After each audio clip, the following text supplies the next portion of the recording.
கடவுள் அருள் YouTube channel அனைத்து நேயர்களுக்கும் திண்டுக்கல் ஹரிஹரன் சர்மாவின் பணிவான வணக்கம். பிராபவ வருடம் சித்திரை 1ஆம் தேதி 14/4/2026 வருடக்கணக்கில் இது 40வது வருடம். 4 என்பது ராகுவின் தன்மையை கொண்ட வருடம். இந்த வருடம் காலை 9:32 சூரிய பகவான் மீனத்திலிருந்து அஸ்வினி 1ஆம் பாதம் என்று சொல்லக்கூடிய மேசராசிக்கு பயிற்சியாகி போகிறார். அதுதான் நமக்கு தமிழரோட புது வருடம் பிறப்பதாக நம்ம ஐதீகமாக கொண்டு செல்கின்றோம். சூரியன் நினைவை வைத்து தான் இது நாம் சொல்லிக் கொண்டிருக்கிறோம். இது ரிஷப லக்னத்தில் விழுகிறது. லக்னம் ரிஷபம், லக்னத்திற்கு 2இல் குரு, 3இல் மாந்தி பகவான், 4இல் தனித்த கேது, அதற்கு பிறகு நேர 10ஆம் இடத்துல சந்திரனோடு சேர்ந்த ராகு, 11இல் புதன் செவ்வாய் சனி, 12இல் சூரியன் சுக்கிரன். இப்போ லக்னத்துக்கு 2 பக்கமும் 2 ராஜ கிரகங்கள் இருக்கிறது. இது சாதகமா பாதகமா? ஏற்கனவே 2021 நடந்த மாதிரி ராகுக்கு அது பிடிக்கல, எல்லா கிரகமும் வந்தது. இது என்ன, ஒரு ஸ்திர ராசியில ராகுவும் இன்னொரு ஸ்திர ராசியில கேதுவும் இருக்காங்க. லக்னத்திற்கு சுகஸ்தானத்தில் கேது இருப்பது சுகபாவங்களை கண்டிப்பாக அது தடை செய்யும். லக்னாதிபதி சுக்கிரன் 12இல் மறைவதும் அவ்வளவு சாதகம் அற்ற தன்மை.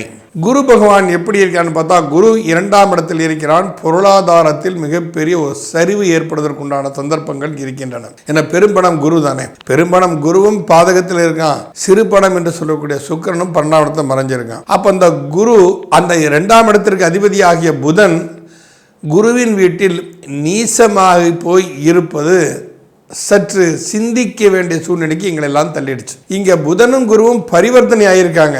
அது நல்ல விஷயம்தான். ஆனால் 2 மற்றும் 5க்கு அதிபதியாகிய புத பகவான் 11ஆம் பாவத்தில் நீசம் பெறுகிறார். நீசம் பெற்று மாரகாதிபதியோடனும் பாதகாதிபதியோடும் சஞ்சரித்துக் கொண்டிருக்கிறார். மாரகம் என்று சொல்லக்கூடிய செவ்வாயுடனும் பாதகாதிபதி என்று சொல்லக்கூடிய சனி பகவானும் சஞ்சரித்துக் கொண்டிருக்கிறார்.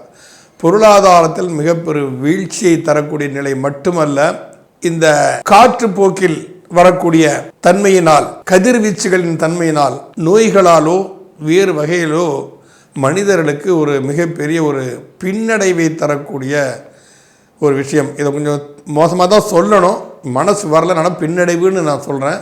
அப்படி ஒரு நிலை வராமல் இருந்துச்சுன்னா நிச்சயமாக நான் சந்தோஷப்படுவேன் இந்த விஷயத்தில். ஆனால் அந்த சூழ்நிலை இருக்குது. இதெல்லாம் ஏன் சொல்கிறேன் அப்படின்னு கேட்டால், மக்கள் மிக மிக எச்சரிக்கையாக இருக்கக்கூடிய காலகட்டத்தை நோக்கித்தான் இந்த நாட்கள் செஞ்சு கொண்டு இருக்கின்றன. இன்னும் ஒரு 20 நாளில் தமிழரோட இத்தனை மாதம் பிறக்க போகிறது. பிராபவ வருடம் பிறக்க போகிறது. ராகுக்கு அது பிடிக்கொள்ள அத்தனை கிரகங்களுமே மாட்டியிருக்கு. எல்லா கிரகம் ஏற்றுக்கிறாரு. இப்போ 2022 கொரோனா வந்தபடி அப்படி தான் ராகுக்கு எல்லா கிரகம் மாட்டிருந்தது. அதெல்லாம் உபயராசியில் வந்தது. இப்போ ஸ்திர ராசியில் வேறு வருகிறது. அப்போ அது நிரந்தரமான ஒரு இழப்புகளை மக்கள் சந்திக்க வேண்டிய சூழ்நிலை வரும். இப்போதிருந்து மக்கள் உஷாராகி தனது சேமிப்புகள், அது பணமாகட்டும், காசு பணமாகட்டும், ப்ராப்பர்ட்டி ஆகட்டும், இதில் உடல் ஆரோக்கியத்திற்கு தேவையான பழக்க வழக்கங்களாகட்டும், உணவு வகைகளாகட்டும், இவைகளை தனிப்பட்ட முறையில் சேமித்து வைத்து கொண்டிருந்தால் கொஞ்ச நாளைக்கு தாக்கு பிடிச்சிடலாம். நம்ம என்ன ஜோதிடம்ங்கிறது ஒரு எச்சரிக்கை உணர்வு தானே. இது யாரையும் பயமுறுத்துறதுக்காக சொல்ல வரல. இதை நம்ம இந்த எச்சரிக்கை உணர்வோடு நாம் நடந்து கொண்டோம் என்று சொல்ல போனால், வரக்கூடிய நிகழ்வுகள், வரக்கூடிய கஷ்டங்கள், வரக்கூடிய பிரச்சனைகள் நம்மை நாம் காப்பாற்றிக் கொள்ளலாம். பிரச்சனைகள் வரப்போது உறுதி, அதில் மாற்றுக்கிறதே இல்லை. இன்னும் போர் மூலக்கூடிய அபாயத்தை நோக்கி தான் இந்த நகர்வு நகர்ந்து கொண்டிருக்கிற சஞ்சாரம் நகர்ந்து கொண்டு இருக்கிறது. அதுவும் 4ஆம் இடத்தை தனித்த கேது என்று சொல்லப்போனால் சுகத்தை கண்டிப்பாக கெடுப்பான். சொல்லப்போனால் இன்னும் விரிவாக சொல்லப்படும் சொன்னால், இந்த கர்ப்பிணி பெண்கள்லாம் கொஞ்சம் பயணங்களை எச்சரிக்கையாக போகணும். மேடு பள்ளங்களில் ஏறி இறங்கினா 4ஆம் இடம் தாய். கர்ப்பிணி என்றால் அவ்வளோ ஒரு குழந்தைக்கு தாயாக போகிறாள். அந்த தாய் ஸ்தானத்தில் தான் கேது உட்கார்ந்துருக்கிறான்.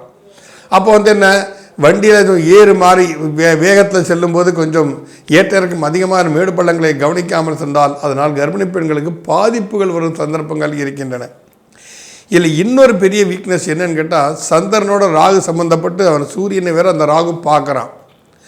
கேது அந்த குருவை பார்க்கிறாப்புல. அப்புறம் சந்திரன், சூரியன், குருன்னு சொல்லக்கூடிய முழு முதல் ராஜகிரகங்கள் எல்லாமே கொஞ்சம் அடிபட்டு போயிருக்குங்கிறத சற்று வருத்தத்தோடு சொல்ல வேண்டிய நிலைமையில்தான் இருக்கிறார்கள்.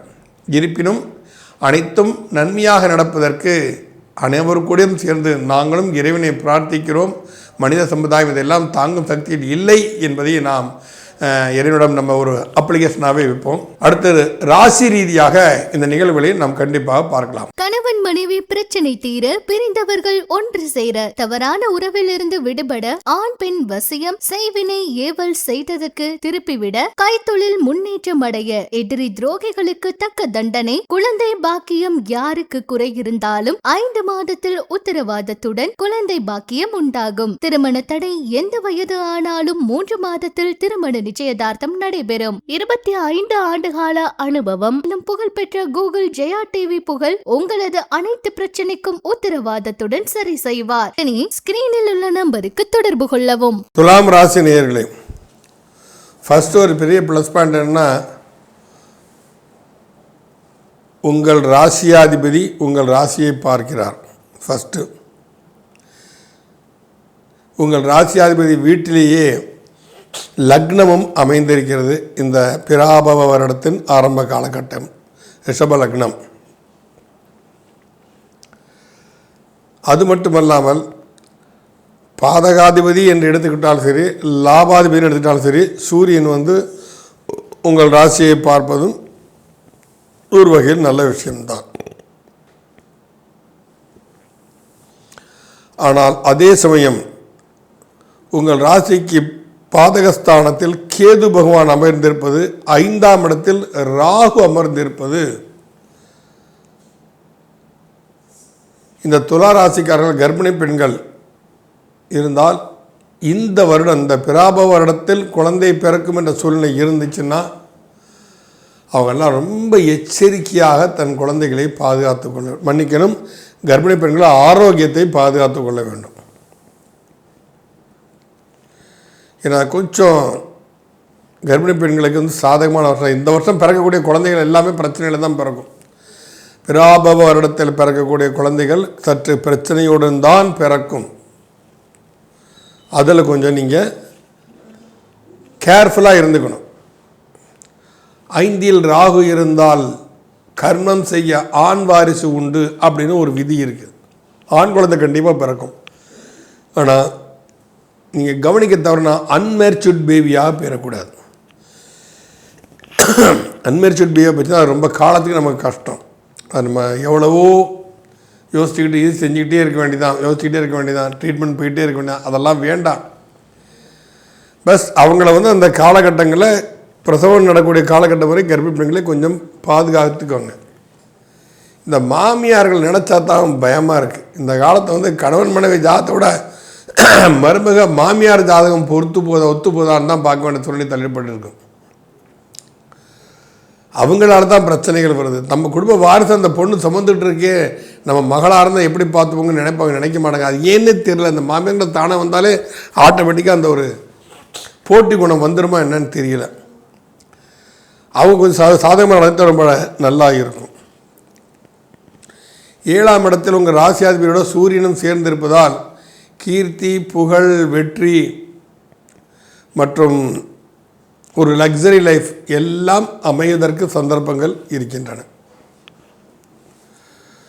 உங்கள் ராசிக்கு பாக்கியஸ்தானத்தில் இருக்கக்கூடிய குரு பகவான், 9ஆம் இடத்த குரு இருந்தால் நல்லா ஓடி உழைப்பாங்க. ஜூன் மாதம் வரைக்கும் இந்த ஒரு 1.5 மாதம் வெளிநாட்டு யோகங்கள் கண்டிப்பாக உண்டு. ஒரு நல்ல வேலை, அந்த வேலைக்கு செக்யூர் என்னங்கிறத பார்த்துட்டு முடிவெடுங்க. அதே சமயத்தில் அந்த குரு பகவான் ஜூன் மாதத்துக்கு மேலே உங்கள் ராசிக்கு 10ஆம் இடத்துக்கு வர்றாரு. அதனால் தொழிலில் அப்போ பிரச்சனை வர சந்தர்ப்பங்கள் இருக்கின்றன. அதனால் வேலை செய்யும் இடத்தில் எச்சரிக்கை உணர்வோடு செயல்படும். யாரையும் எதிர்த்து பேசாதீங்க, யாரையும் மட்டம் தட்டியும் பேசாதீங்க. ஏன்னா எப்போ கீழே மேலே வருவோம், மேலே உள்ளவங்க கீழே வருவாங்கிறது ஆண்டவரோட கணக்கு தான், நம்ம கணக்கு அல்ல. ஆனால் நாம் அமைதியாக போகிறது ரொம்ப நல்ல விஷயம். இப்போ உங்கள் ராசியை 7ஆம் அதிபதியாக செவ்வாய் வேறு பார்க்கிறார். அப்போ 7ஆம் அதிபதி செவ்வாய் உங்கள் ராசியை பார்ப்பதால் என்ன நடக்கும்? ஏன்னா தொழில் விஷயங்களில் கொஞ்சம் எச்சரிக்கை. பார்ட்னர் பங்குதாரர்களை போட்டு ஏதாவது பிஸ்னஸ் பண்ணுறீங்கன்னா கொஞ்சம் எச்சரிக்கையோடு நடந்து கொள்ளுங்கள். அதில் கொஞ்சம் ஏமாத்து வேலையெல்லாம் நடக்கும் சந்தர்ப்பங்கள் நிறைய இருக்கின்றன. ஏன்னா உங்கள் விரய ஸ்தானாதிபதியும் பார்க்குறாப்புல, மாரகாதிபதி குடும்பஸ்தானாதிபதி மாரகாதிபதியும் பார்க்குறாரு, 4, 5 கூடிய சனி பகவானும் பார்க்குறாப்புல. அதனால் தில்லுமுழு வேலைகள்லாம் பண்ணி உங்களை கன்ஃபியூஸ் பண்ணக்கூடிய சந்தர்ப்பங்களும் நிறைய இருக்கின்றன. அதில் கொஞ்சம் எச்சரிக்கை உணர்வோடு நீங்கள் செயல்படணும். விரயஸ்தானத்தை அந்த கிரகங்கள் பார்ப்பதனால் உள்ள நிலை இது ஆனால் தற்போது ஜூன் மாதம் வரைக்கும் குரு உங்கள் ராசியை பார்ப்பது நல்ல விஷயம்தான். உங்கள் ராசியையும் பார்க்குறாரு, முயற்சி ஸ்தானத்தையும் பார்க்குறாரு, 5ஆம் இடத்தையும் பார்க்கிறார். ஆனால் குழந்தை பாக்கியம் என்பது கண்டிப்பாக உண்டு. ஆனால் அந்த குழந்தையின் ஆரோக்கியத்திற்கு நிறைய முக்கியத்துவம் கொடுங்கள். அன்மேரிட் பேபி வந்துவிடக்கூடாது என்பதற்காக இந்த ஒரு எச்சரிக்கை. ஏன்னா பொதுவாக இந்த பிராப வருடம் அவ்வளோ சாதகமான வருடங்கள் அல்ல. நோய் நொடிகள், அப்புறம் போட்டி பொறாமைகள், சண்டை சச்சரவுகள், இது எல்லாமே நிறைந்து விளங்கக்கூடிய ஒரு வருடமாகத்தான் இது பிறக்கிறது. இப்போ அந்த சொன்ன ஒரு குழந்தையை பெற்று கொண்டு அந்த குழந்தையை நம்ம சைக்காலஜிக்கலாக பார்த்து நல்ல விஷயங்களை சொல்லி, சாப்பிட்ற சம்பிரதாயங்களை சொல்லி, இறைவன் நமக்கு மீறி ஒரு சக்தியை அந்த சக்திக்கு நாம் கட்டுப்பட வேண்டும் என்பதை சொல்லி எல்லாம் தான் நம்ம வளர்க்க வேண்டிய சூழ்நிலைக்கு இருக்கிறது. ஏன்னா அன்றைக்கி சித்திரை 1ஆம் தேதி அந்த குழந்தை பிரச்சனை நாங்கள் கணிச்சிருக்க ஜாதகம் தான் வரும். ஏன்னா உங்கள் ராசிக்கு 8ஆம் இடமே லக்னமாக விழுந்திருக்கு. அவங்க தேட்டர் வேலையை தான் கொடுக்கத்தான் செய்யும். கொஞ்சம் செயல் தடுமாற்றங்கள் எல்லாம் கண்டிப்பாக வரத்தான் செய்யும். மேலும் உங்கள் ராசிக்கு அஷ்டமஸ்தானத்தை சனி பகவான் பார்ப்பதால், 8ஆம் இடத்தை சனி பகவான் பார்ப்பதால் ஆயுள் பிரச்சனை வரும்னா கண்டிப்பாக வராது, பயப்பட வேண்டாம். அந்தளவு சனி கொடூரமான 4, 5 கூடியவன் சனி பகவான். உங்கள் ராசிக்கு மிகவும் யோகமான கிரகம் சனி பகவான். அதனால் கெடுதல்னு பெருசாக நடக்காது. ஆயுள் பிரச்சனைகள்லாம் கண்டிப்பாக வரவே வராது. இருப்பினும் எச்சரிக்கையுடன் வண்டி வாகனங்கள் செல்வது அற்புத நற்பலன்களை தரும். அப்புறம் உங்கள் ராசிக்கு முயற்சி ஸ்தானத்தை பார்ப்பதால் ஒரு கடின உழைப்பு நம்ம உழைக்கணும். என்ன ஒரு வயசானாலும் சரி, உடம்புல தெம்பு இருக்கா, நான் உழைக்கிறேன்னு சொல்கிறவங்க நிறைய இருக்காங்க. பொதுவாகவே துலாம் ராசி சனி பகவானுக்கு உச்ச வீடு, தர்ம நெறி தவறாத நீதிமானுடைய வீடு என்று சொன்னால் அது துலாம் தான். துலாம்ன்ற தராசுன்னு பிடிச்சிங்கன்னா சரிசமமாக இருக்கணும், ஏற்றரகம் இல்லாமல் இருக்கணும். அப்போ யாரையுமே சமநிலையோடு நீங்கள் மதித்து சென்றீர்களே ஆனால் இந்த பிராப வருடம் உங்களுக்கு நிச்சயம் நன்மையைத்தான் செய்யும். அப்போ இந்த குரு பகவான் ஜூன் மாதம் 1ஆம் தேதி கடகத்துக்கு வர்றாரு. அக்டோபர் மாதம் திரும்ப ஒரு சிம்மத்துக்கு வர்றாரு. அக்டோபர் சிம்மத்திலிருந்து கொஞ்சம் ஜனவரி மாதம் வரைக்கும் இருந்து மறுபடியும் கடகத்துக்கு போயிடுவார். அவர் இந்த சிம்மத்தில் இருக்கக்கூடிய காலகட்டங்களில் சில பல நல்ல விஷயங்களை உங்களால் சாதிச்சுக்க முடியும். ஏன்னா 5ஆம் இடத்தையும் பார்ப்பார், உங்கள் 7ஆம் இடத்தையும் அவர் பார்ப்பார். சிம்மத்தில் இருக்கக்கூடிய குரு உங்கள் ராசிக்கு 5ஆம் இடத்தையும் உங்கள் ராசிக்கு 7ஆம் இடத்தையும் குரு பார்வை பெறும். ஏன்னா ஒரு முயற்சி ஸ்தானாதிபதி. உங்கள் ராசிக்கு 3ஆம் அதிபதியும் அவர் தான். அவர் பார்க்குற அதீத முயற்சி. ஆனால் அதீத முயற்சின்னு வந்துக்கிட்டாலே கொஞ்சம் எச்சரிக்கை எல்லாத்துக்குமே எச்சரிக்கை தேவசார். ஒரு முடிவு எடுக்கணும்னா சாதாரணமாக எடுக்காதீங்க. ஒரு தண்ணியை குடிச்சிட்டு முடிவு எடுங்க. எமோஷனில் எந்த வேலையுமே செய்யாதீங்க. எமோஷனில் எந்த முடிவுமே எடுக்காதீங்க. எமோஷனில் முடிவு எடுத்தால் அது பிரச்சனையாக செய்துவிடும். ஆனால் ராசியாதிபதி உங்கள் ராசியை பார்க்குறதுங்கிறதே ஒரு பெரிய ப்ளஸ் பாயிண்ட். குருவும் பார்க்குறாப்புல. 2 ராஜ கிரகங்கள் உங்கள் ராசியை பார்ப்பது நல்ல விஷயம். 10ஆம் இடத்துல மாந்தி இருக்கானே, என்ன செய்யலாம்னா தொழிலில் பிரச்சனை ஏற்படும். அதுக்கு தான் சமநிலையோடு பழகுங்கள். வயது போனால் அண்ணே பார்த்துக்கிறேன், நான் தெரிஞ்சுக்கிறேன் தரேன்னு, தம்பி பார்த்து செய்யப்பா, நீ தானப்பா செய்யணும், உன்ட்ட இந்த பொறுப்பை படைச்சா அதுக்கு நீ தானப்பா பொறுப்பேற்றணும், இப்படி பேசப்பாருங்க. அவன்கிட்ட போய் என்னடா நீ அப்படி பண்ண இப்படி பண்ணலாம் பேசக்கூடாது. அதனால் வேலை செய்யும் இடத்திலும் சற்று எச்சரிக்கையுடன் நீங்கள் இருந்தீர்களே ஆனால் அது அதீத நற்பலன்களை கொடுக்கும். அதுவும் போகத்த ஏற்கனவே சொன்ன மாதிரி தாய்மாமன் ஒருவரிடம் சற்று எச்சரிக்கையோடு நடந்து கொள்ளுங்க. ஏன்னா ஆயுள் நட்சத்திரம் தான் மாந்தி விழுது. அது கர்மஸ்தானத்தில் போய் உட்காந்துருக்கு. அப்போ தாய் வழியில் உள்ள தோஷங்கள், ஏன்னா 5ஆம் இடத்துல சந்திரனோட ராகுவும் சம்மந்தப்பட்டிருக்கிறனால தாய் வழி தோஷங்களினால் சில பாதிப்புகள் ஏற்பட சந்தர்ப்பங்கள் இருக்கின்றன.